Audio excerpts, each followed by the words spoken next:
suppose I just wanted to lock the audience into the experience that the men were going through. I wanted to reduce the distance between the audience and the character.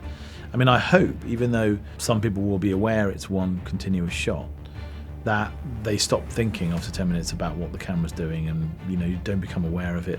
I don't want people thinking of it as a technical achievement. It's not a sort of self-advertising, it doesn't do any crazy things like go through keyholes or follow the path of a moving bullet or something like that. It's bearing witness to it. So I just felt it would be more visceral, it would be more intense and experienced to not be able to get out, to be scared of what's coming around the next corner, but know that you still have to go around the next corner, and those sorts of things. So I think that was the reason.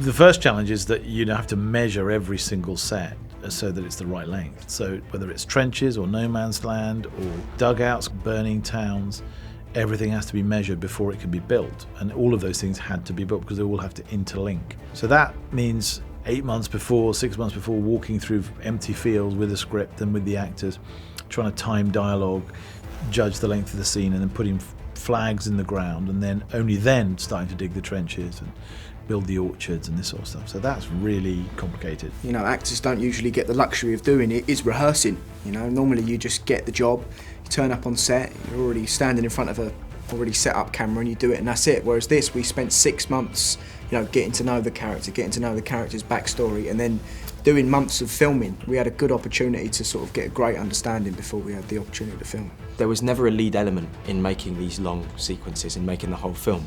It was a constant dance between camera, set, actors, and you're all kind of facilitating each other and working for each other, and sometimes they're working for you, and it's this constant fluid handoff.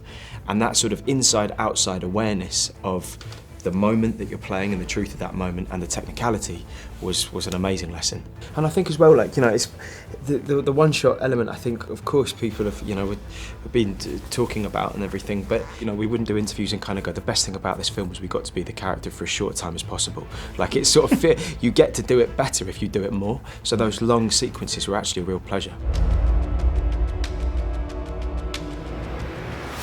Well, here's the thing, in the First World War, even though it's a war, obviously there's different sides and there's enemies in the fight, actually when you read and you research, very rarely were the Germans the enemies of the British, in that sense.